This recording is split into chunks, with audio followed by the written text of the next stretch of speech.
लोकसभा चुनाव 2024 में अब ज़्यादा दिन नहीं बचे हैं। ऐसे में आम जन को संदेश देने के लिए हर संभव प्रयास जारी है, विशेषकर आदिवासी समूह को। इसी क्रम में आज छत्तीसगढ़ के बस्तर में प्रधानमंत्री नरेंद्र मोदी ने मोदी की गारंटी पर मुहर लगाई है। पीएम ने कहा कि आज उसी विश्वास से पूरा देश कह रहा है, फिर एक बार मोदी सरकार। छत्तीसगढ़ वासियों ने, बस्तर के मेरे भाई बहनों ने मोदी की गारंटी पर मोहर लगाई है और आज उसी विश्वास से पूरा देश कह रहा है, फिर एक बार, फिर एक बार, फिर एक बार।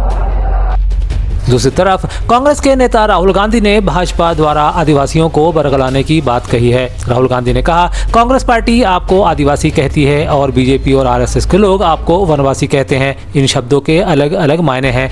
आदिवासी शब्द का मतलब है जो इस देश के पहले मालिक है, जिनका जल जंगल जमीन पर पहला अधिकार है, जबकि वनवासी शब्द का मतलब वो लोग जो जंगल में रहते हैं। वनवासी का मतलब आप लोगों का जल जंगल जमीन पर कोई अधिकार नहीं है। यहाँ आदिवासी वर्ग के काफी लोग हैं।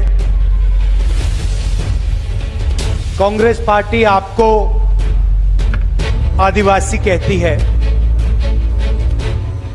और बीजेपी, प्रधानमंत्री जी, अमित शाह जी, आरएसएस के लोग आपको वनवासी कहते हैं। सुना होगा आपने, सुना है? तो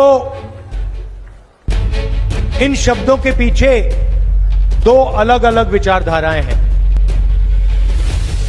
आदिवासी शब्द का मतलब वो लोग जो इस देश के, इस जमीन के पहले मालिक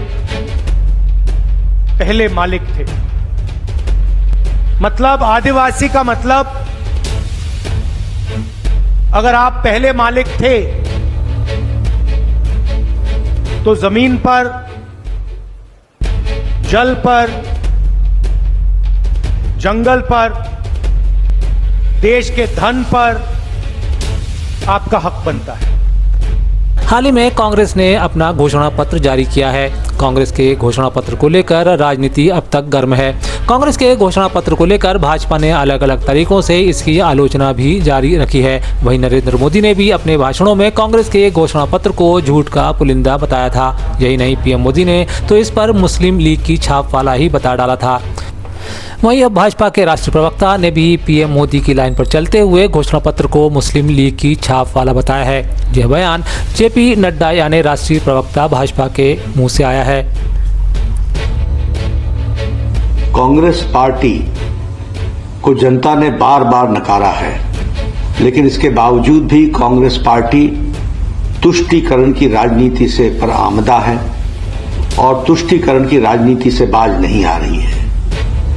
मैंने कांग्रेस के मैनिफेस्टो को देखा, मुझे आश्चर्य हुआ कि यह कांग्रेस पार्टी का मैनिफेस्टो है या मुस्लिम लीग का मैनिफेस्टो है। देश को बांटने के लिए और सत्ता को हथियाने के लिए कहां तक कांग्रेस पार्टी जा सकती है, इसका अंदाजा नहीं लगाया जा सकता। जिस मुस्लिम लीग ने 1929 में धर्म के आधार पर आरक्षण की बात कही थी, आज उसी बात को कांग्रेस पार्टी दोहरा रही है। यानी सत्ता की लोलुपता में, सत्ता के लालच में देश को कहां पहुंचाएगी कांग्रेस पार्टी, इसका अंदाजा लगाना भी मुश्किल है।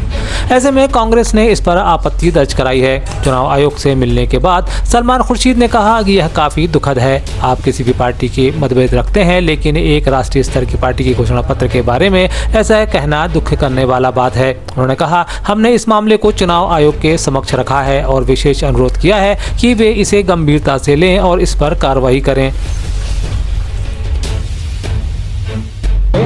लेकिन जो महत्वपूर्ण बातें आज इलेक्शन कमीशन के सामने हमने रखी हैं उसमें कुछ हमारी पुरानी आपत्तियां थी जिस पर अभी हम संतुष्ट नहीं हैं। इलेक्शन कमीशन ने कहा कि हमने आदेश दे दिए हैं और हमने एमसीडी को और एजेंसीज को ये कह दिया है कि तत्काल ये उतार दिए जाए जहां जहां पर प्रधानमंत्री महोदय या किसी मंत्रिमंडल में किसी व्यक्ति की तस्वीरें लगी हुई हैं। वो कहा है कि हम लोग फौरन उसको उतार लें। हमने उसके साथ साथ ये भी कहा कि प्रधानमंत्री जी की जहां फ़ोटो लगती है वो तो अपनी जगह एक बात है, लेकिन प्रधानमंत्री जी जो कहते हैं, भाषणों में कहते हैं, उसका हमें बहुत दुख हुआ है। जो उन्होंने बात ये कही है हमारे मैनिफेस्टो के बारे में कि झूठ का पुलंदा है, इसका हमें बड़ा दुख है। आप कहीं भी डिसएग्री कर सकते हैं किसी और पार्टी के साथ, आप उसके तर्क दे सकते हैं, आप उसका कटाक्ष कर सकते हैं, लेकिन ये कहना कि एक राष्ट्रीय स्तर की पार्टी जो हमारे राष्ट्रीय आंदोलन में सम्मिलित रही, वो ऐसा झूठ का पुलंदा अपने मैनिफेस्टो में लिखेगी, जबकि एक बहुत अच्छा मैनिफेस्टो लिखा गया है। साथ ही साथ उन्होंने ये भी कह दिया कि ये आज़ादी से पहले जो यहाँ व्यवस्थाएं थीं या जो वातावरण था जिसमें कि जो पार्टियां आज़ादी का विरोध कर रही थीं या हमारे सेक्युलर समाज का विरोध कर रही थी, उन पार्टियों का ये मैनिफेस्टो लगता है। इस बात का हमें अत्यंत दुख है और हम ये समझते हैं कि हिंदुस्तान के, इस देश के प्रधानमंत्री को ऐसी बात कहने का कोई अधिकार नहीं है। इस बात को हमने इलेक्शन कमीशन के सामने रखा है और उनसे विशेष आग्रह किया है कि इसको गंभीरता से वो लें और इस पर जो कार्रवाई कर सकते हैं वो कार्रवाई तत्काल करें। ऐसे में पीएम मोदी के ऊपर कांग्रेस हमलावर है। कांग्रेस की सुप्रिया श्रीनेत्री ने इस पर जमकर निशाना साधा है और इसे देश की आवाज़ बताया। उन्होंने कहा कि जनता की आवाज़ और भारत के अलग अलग लोगों की राय और समस्याओं को लेकर यह घोषणा पत्र तैयार किया गया है। उन्होंने साथ में यह भी कहा, इसके लिए राहुल गांधी ने हज़ारों किलोमीटर की यात्रा की है, जो केवल वे ही कर सकते हैं। जैसा कि हमारे नेता राहुल जी ने कहा कि ये घोषणा पत्र कुछ दो विशेषज्ञों ने बैठकर पूंजीपतियों की सूची लेकर नहीं बनाया है। ये घोषणा पत्र भारत की आवाज है, इस देश की आवाज है। ये घोषणा पत्र उन लाखों करोड़ों लोगों की अपेक्षाओं पे, उनकी आकांक्षाओं पे, उनकी आशंकाओं और उनकी चुनौतियों के बेसिस पर बना है, जो भारत जोड़ो यात्रा और भारत जोड़ो न्याय यात्रा में कांग्रेस से, कांग्रेस के शीर्ष नेतृत्व से, हमारे लीडर से, हमारे अध्यक्ष से लगातार मिलते रहते हैं। और इसीलिए प्रधानमंत्री घबरा गए। चर्चा शुरू हुई, प्रधानमंत्री को लगा अरे भैया क्या किया जाए। मेरा अपना मानना और मैं दावे के साथ यह कह सकती हूं कि उनका एक चरण चुंबक उनके पास गया होगा और कहा होगा, मोदी जी कांग्रेस का मैनिफेस्टो तो बड़ा अच्छा है, सब लोग बड़ी बातें कर रहे हैं, कह रहे हैं बड़ा व्यापक दृष्टिकोण है, एक पूरा खाका तैयार कर दिया है भविष्य के भारत के लिए, आपको यह सब करना चाहिए था 10 सालों में। तो मोदी जी ने उससे यह नहीं कहा हाँ सही कह रहे हो, मोदी जी ने उससे कहा रे चेले घबरा मत, अभी देख मैं अपनी अगली इलेक्शन रैली में क्या करता हूं, मुद्दे से ही भटका दूंगा। और ऐसा घटिया और शर्मनाक बयान नरेंद्र मोदी देते हैं, कहते हैं हमारे घोषणा पत्र पर मुस्लिम लीग की छाप है। असलियत यह है कि ये वो दिल में जो इतना अथाह प्रेम, इतना प्रगाढ़ प्रेम है मुस्लिम लीग के लिए नरेंद्र मोदी और भारतीय जनता पार्टी के नेताओं का, जो रह रह कर छलक जाता है। मध्य प्रदेश में लाखों लोगों को भाजपा में शामिल करने वाले बयान पर अब भी भाजपा कायम है। इसे लेकर भाजपा के प्रदेश अध्यक्ष वीडी शर्मा ने कहा कि हर बूथ पर 370 नए बूथ कार्यकर्ता जोड़ने का लक्ष्य भी रखा गया था। वहीं उन्होंने कहा कि हमने नए लोगों को जोड़ने के लिए अपने लक्ष्य को पूरा किया है। जो प्रधानमंत्री नरेंद्र मोदी जी ने हमें टास्क दिया था कि हर बूथ पर 370 नए मत, जो पिछले किसी भी चुनाव में मत मिले उन सर्वाधिक मतों में जोड़ करके ये प्रयास हमें पूरे देश के अंदर, प्रदेश के अंदर करना है। भारतीय जनता पार्टी ने न्यू ज्वाइनिंग का अभियान लिया था। इस अभियान के निमित्त और मध्य प्रदेश की भारतीय जनता पार्टी ने, आप सबने देखा कि लगातार भारतीय जनता पार्टी में चाहे अन्य राजनीतिक दल के लोग हों, चाहे सामाजिक कार्यकर्ता हो, चाहे वो खिलाड़ी हो, आर्टिस्ट हो, डॉक्टर्स होंगे, समाज के अलग अलग क्षेत्रों में काम करने वाले लोग होंगे, आज प्रधानमंत्री मोदी जी के नेतृत्व में बड़े पैमाने पर भारतीय जनता पार्टी की सदस्यता उन्होंने ग्रहण की है। और आज मुझे आपको बताने में गर्व है कि मध्य प्रदेश के अंदर हमने स्थापना दिवस 6 अप्रैल को जो तय किया था कि 6 अप्रैल को हम 64,523 बूथों पर स्थापना दिवस के कार्यक्रम में हम 1 लाख से ऊपर ज्वाइनिंग का अभियान का हमारा संकल्प था। 47,179 बूथों पर भारतीय जनता पार्टी के कार्यकर्ता के प्रयासों से अन्य दलों से लेकर के अन्य क्षेत्रों के लोगों ने 2,82,242 नए लोगों ने भारतीय जनता पार्टी की सदस्यता ग्रहण की है।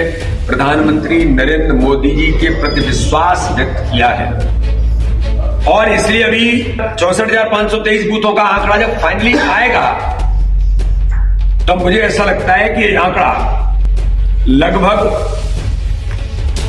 4.5 लाख तक जाने की इसकी संभावना है। ईडी द्वारा दिल्ली के मुख्यमंत्री अरविंद केजरीवाल को गिरफ्तार किए जाने के बाद अब भी इस पर राजनीति गर्म है। यही कारण है कि आपने भाजपा पर जोरदार हमला जारी रखा है। इसी क्रम में आज आप नेता संजय सिंह ने भी हमला बोलते हुए भाजपा पर कई गंभीर आरोप लगाए हैं। संजय सिंह ने कहा, भाजपा ने पर्दे के पीछे हजारों करोड़ों रुपए का भ्रष्टाचार किया है। उन्होंने कहा कि यह भ्रष्टाचार इलेक्टोरल बॉन्ड के नाम पर किया गया है। इस दौरान उन्होंने कई खुलासे किए। पिछले कुछ वर्षों में पर्दे के पीछे देश की जनता से छिपाकर हजारों लाखों करोड़ का भ्रष्टाचार देश की मोदी सरकार ने किया है, भारतीय जनता पार्टी की सरकार ने किया है। इसका खुलासा आपके सामने करना चाहता हूं। और यह भ्रष्टाचार इलेक्टोरल बॉन्ड के नाम पर हुआ है। इलेक्टोरल बॉन्ड के नाम पर यह घोटाला, यह भ्रष्टाचार हुआ। नियमों का बदलाव किया गया, हजारों करोड़ की टैक्स की छूट दी गई, लाखों करोड़ को कंपनियों को ठेका दिया गया और ये सब कुछ पर्दे के पीछे चल रहा था। मैं तो धन्यवाद देना चाहता हूं माननीय सर्वोच्च न्यायालय का, जिन्होंने मुंह से, छाती से, दिमाग से जहां जहां इनका डाटा छुपा हुआ था वो सारा का सारा डाटा खींच के देश की जनता के सामने निकाल के रख दिया। मैं धन्यवाद देना चाहता हूं माननीय सर्वोच्च न्यायालय। और आज जो मैं खुलासा करने जा रहा हूं इसकी तो पूरी सीरीज अब चलेगी कि कितनी बड़ी घोटालेबाज पार्टी है भारतीय जनता पार्टी और कितने बड़े महाभ्रष्ट सरकार हिंदुस्तान की इस समय चल रही है मोदी सरकार। मैं एक एक करके खुलासा कर रहा हूं। 33 कंपनियां ऐसी हैं जिनको 7 साल में 1 लाख करोड़ रुपए का घाटा हुआ। 33 इनको पिछले 7 वर्षों में 1 लाख करोड़ रुपए का घाटा हुआ। 1 लाख करोड़ रुपए। और इन कंपनियों ने बीजेपी को 450 करोड़ रुपए का चंदा दिया है। दूसरी कैटेगरी है 17 कंपनियां ऐसी हैं इसमें, इन 33 कंपनियों में, जिन्होंने या तो जीरो टैक्स दिया है या उनको टैक्स में रिबेट मिला है, माइनस टैक्स है। 6 कंपनी ऐसी हैं, 6 कंपनी ऐसी हैं जिन्होंने भारतीय जनता पार्टी को 600 करोड़ रुपए चंदा दिया है। कितना चंदा दिया है? 600 करोड़ रुपए। और इसमें एक कंपनी ऐसी है जिसने अपने प्रॉफिट से 3 गुना ज्यादा चंदा दिया है। यानी कंपनी का जो मुनाफा है उसके मुनाफे से 3 गुना ज्यादा चंदा दिया। लोकसभा चुनाव के चलते मुख्य त्योहार भी राजनीतिक रंग से सराबोर न हो, ऐसा हो ही नहीं सकता। सामाजिक मिलन कार्यक्रम के बीच राजनीतिक संदेश देने के लिए यह बढ़िया माध्यम हो सकते हैं। ऐसे ही एक कार्यक्रम के दौरान जिला कांग्रेस अलीराजपुर में पटेल फार्म पर सैकड़ों कांग्रेसी कार्यकर्ता जुटे। यहां पर मुख्य रूप से लोकसभा चुनाव प्रत्याशी कांतिलाल भूरिया समेत विधायक विक्रांत भूरिया, विधायक सेना पटेल, नेता महेश पटेल, मुकेश पटेल सहित अन्य कार्यकर्ता भी मौजूद थे। खास बात यह रही कि यहां पर सोंडवा के भाजपा नेता वकील सिंह ठकराला ने भी अपने सैकड़ों कार्यकर्ताओं के साथ इसमें शिरकत करते हुए कांग्रेस का दामन थाम लिया।